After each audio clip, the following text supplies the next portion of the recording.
Good morning, everybody. Today is an extremely sad day. I think not only for me, but it's a sad day for most people in the Western world, in the civilized world. Sweden is the first country that has become a failed state due to mass immigration, mass migration of people who are not compatible to the Western society. We lost Malmö, we lost Gothenburg, and we lost Stockholm, and we've lost a lot of the medium-sized towns, but the three biggest ones were lost in the last couple of months. We lost Gothenburg to a clan family who runs it. They do their own roadblocks. You have to ask them for permission to enter and exit your apartments. They run whole areas, whole neighborhoods of this once beautiful city. Home care, for instance, they have to have security escort to go to work. Family with children, keeping the children home from school, they're too scared to send them to preschool and to the normal schools. It's extremely sad. Stockholm, our capital, used to be our pride once upon a time. One of the most beautiful cities in the world for you who hasn't been there. This terrorist group, they're all terrorists, but this should be classified today as a terrorist group. They've done a lot of shit in the UK and so on. Activist rebellion occupied Stockholm for this fake climate crisis. We have freedom of expression, but we also have a law of the land. They did this without permit. I have no problem with the gatherings, whether it's for fake climate or for anything under the sun. That is part of our law of the land. These people had no permits. There were more than 400 people. Our rule in Sweden is in public gatherings no more than 50 people because of the corona. What is the point of doing this when half the world is closed? I can't see it other than a terrorist act to get media attention. Before I come into the last city, this city we lost a long time ago.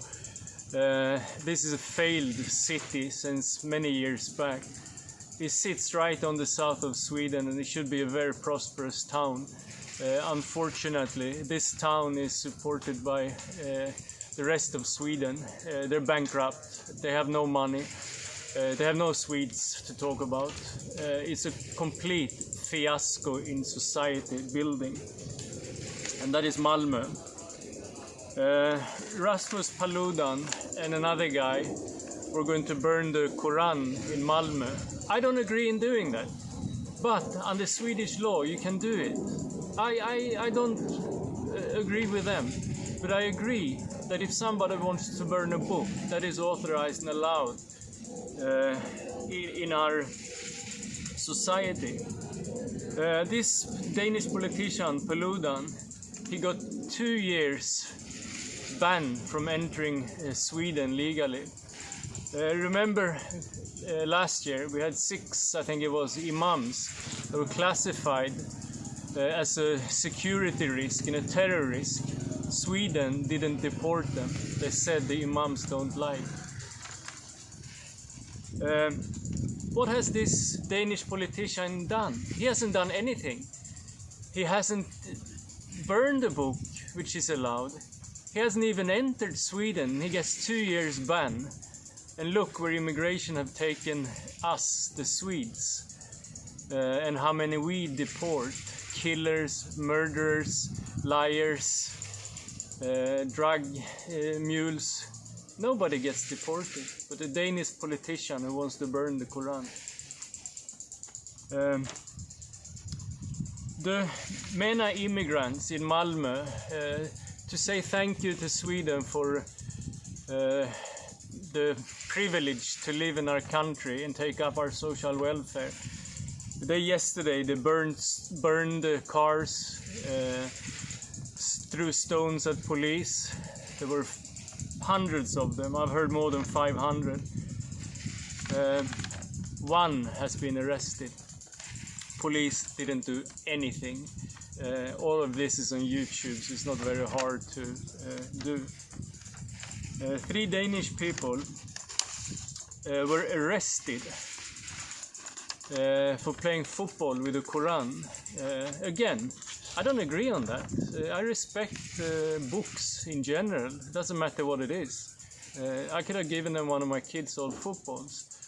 But they were arrested for incitement against an ethnic group.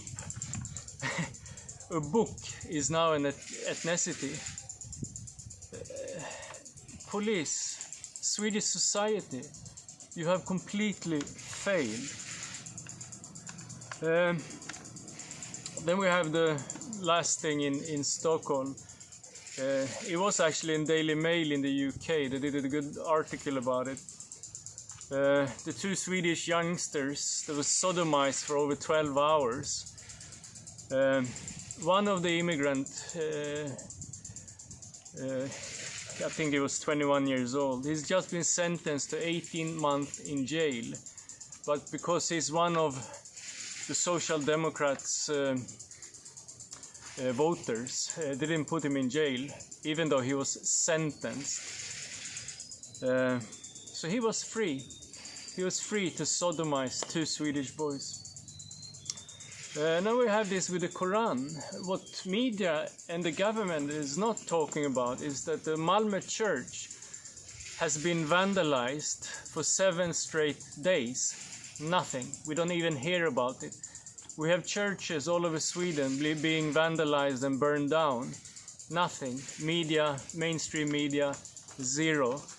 The government, the socialist government, zero. To finish this, the Swedish Minister of Justice, he's also the immigration minister. Why? I have no idea. The last couple of days he's sent out 5 tweets. Everything about the terrible right-wing extremists that is endangering the Swedish society. He has 0 tweets about what is happening in Sweden. Why is the Swedish Minister of Justice so against his own people, his own country? Why do he want to have kids sodomized, cars burned, building bombed, shootings, gang war, gang clans who puts up roadblocks? Nothing from the Justice Minister. This is on his table. Soon there will be blood on your table too, because the Swedish government must be held responsible for what you're doing to us native Swedish who built up our country and our society. So to finish, it's an extremely sad day when Sweden finally turned to a failed state. There's officially now a civil war in Sweden. I've talked about this for 20 years. People have laughed at me. I should laugh now, but I don't laugh. I cry to see what have happened to my home country. Bye.